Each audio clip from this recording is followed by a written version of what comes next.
Welcome back, everyone. I'm Kelly Renee, and this is Fiercely Unfiltered.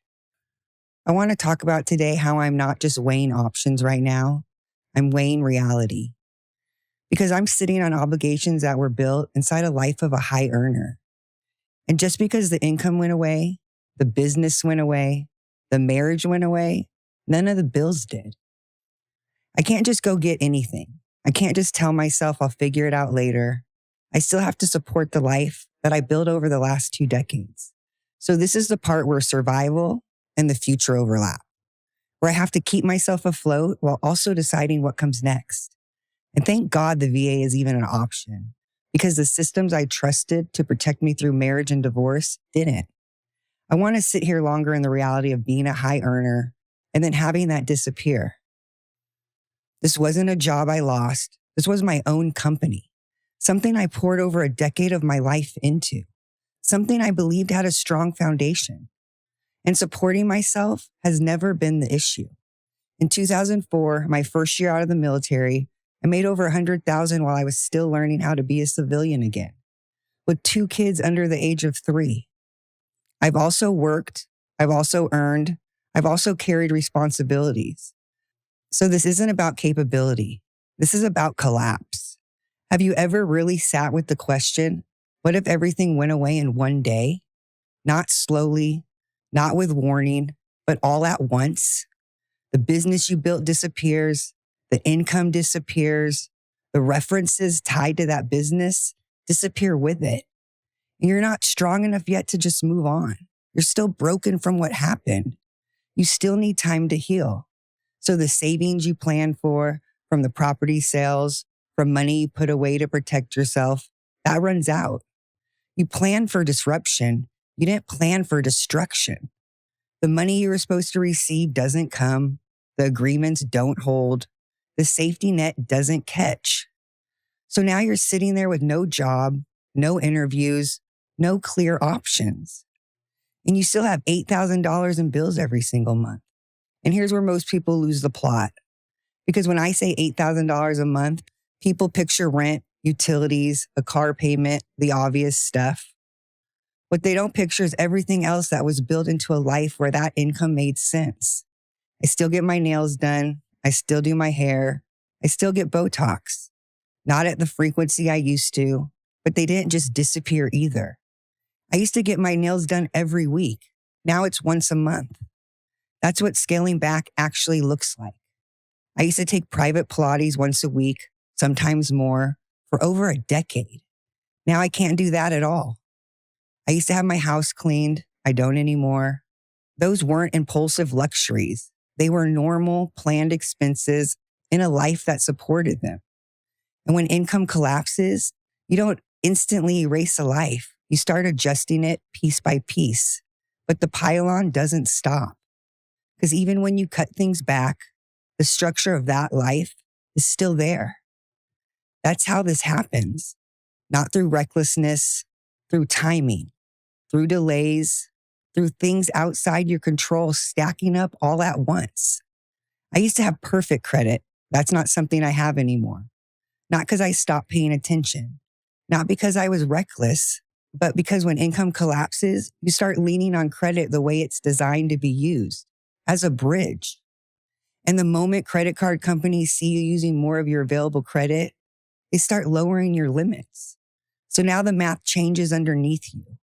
You're planning based on the credit that was available yesterday, and suddenly it's gone today. Your score drops, your limits shrink, and the safety you thought you had evaporates in real time. It's one of the most unfair parts of this, because the moment you need credit most is the moment the system decides you're a risk. So now you're not just managing cash flow, you're managing moving targets.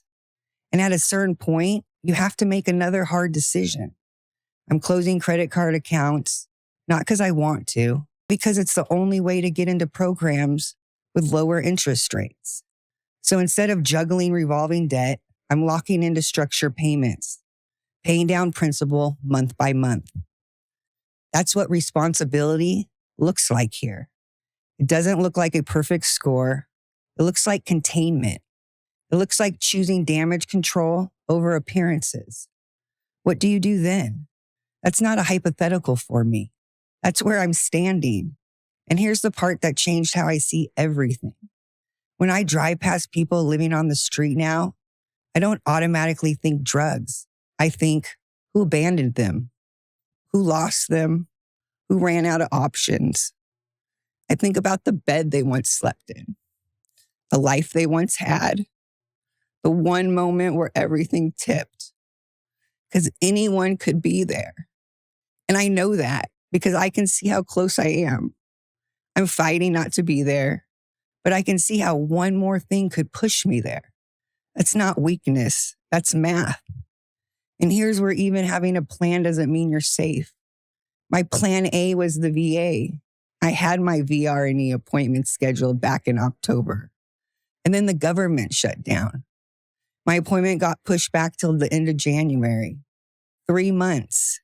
And because that appointment got pushed, the school I was supposed to start on January 5th couldn't happen.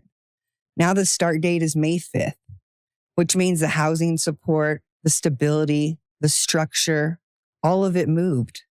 So now there's a gap I have to survive. That's what people don't talk about.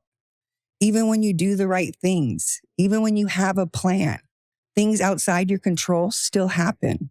And every delay matters because while plans are delayed, bills aren't. If your car gets repossessed, how do you get anywhere? I paid my car insurance literally the day before it gets canceled because that's how long it takes me to come up with the payment. For electricity, I'm constantly setting up payment plans, not because I'm irresponsible, but because I can't pay the whole bill at once anymore. This is what the edge looks like. That is what people mean when they say one more thing. It's not dramatic, it's cumulative. And this is why I move carefully now, because collapse isn't loud. It's quiet. It's a missed payment. It's a delayed appointment. It's a push start date. And then suddenly you're out of options. So I'm not choosing my forever right now. I'm choosing how to survive long enough to build again. And that's what action looks like when you're staring straight at the edge and refusing to fall. There's another layer to this that I need to say out loud because it matters. There's a story women are told about marriage that if you stay married long enough, you're protected. 10 years. That's the magic number people repeat. Stay married over 10 years and you're set. You'll get alimony. You'll have time. You'll be okay while you rebuild. And here's the thing. I never relied on that story. I always worked. I always supported myself. I always had my own income. But when my marriage ended and my husband fired me from the company I helped build, I still believed I was safe. Not because of a fantasy, but because of the facts.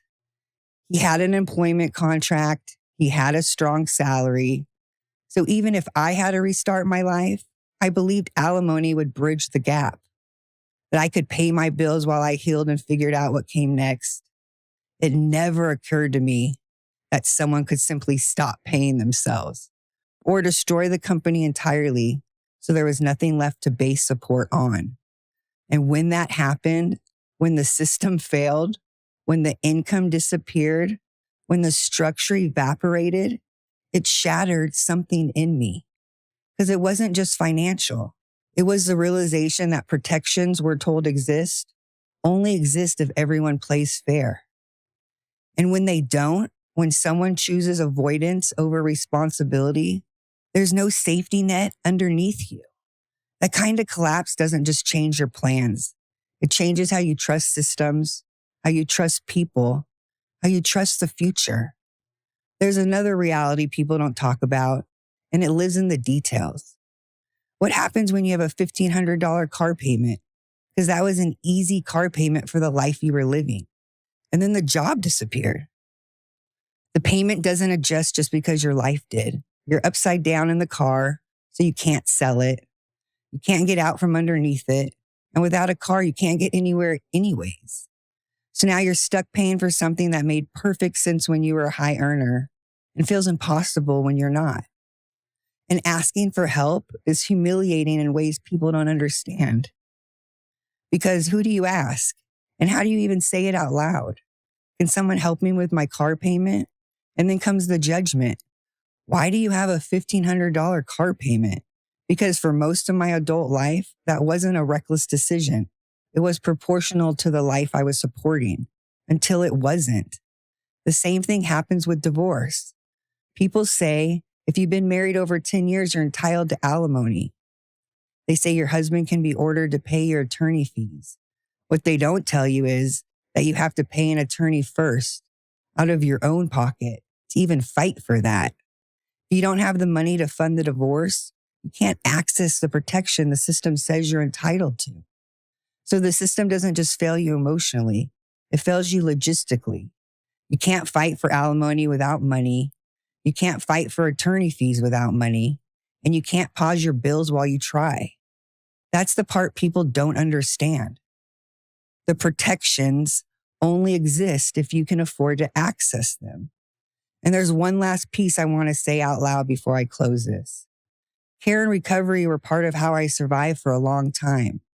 I used to get 2-hour massages regularly, not an indulgence, but as care, pain management, recovery, nervous system regulation. That's not something I'm doing right now either. Not because it wasn't important, because when the math tightens, even the things that helped you heal sometimes have to pause while you reassess. Just like Pilates, just like having my house clean, just like so many things that used to be normal in a life that supported them. The one thing I've kept because it keeps me upright is training. I've been with my trainer for 3 years, and for the last 8 or 9 months, he's continued to train me on trust. No pressure, no shame, no ultimatums, just an understanding of where my life is right now. My divorce, the loss of my company, everything collapsing at once, and the belief that this matters for my mental health. That kind of grace is rare, and I don't take it lightly, which brings me to one more adjustment. For now, I'm moving this podcast to 2 episodes a month instead of 4. Not because I don't care about this space, and not because I'm done. This podcast was created for one reason, to help me heal. And I really believe it did that. It gave me a place to process, to tell the truth, to make sense of what happened instead of burying it. Now I'm in a season where I need to figure out what comes next, carefully, responsibly, and honestly. And as long as I can keep this podcast going in a way that aligns with reality, I will. And if that needs to change again, I'll say that too. Because this has never been about appearances. It's about staying upright while I build whatever comes next, even if I don't know what it looks like yet. Until next time.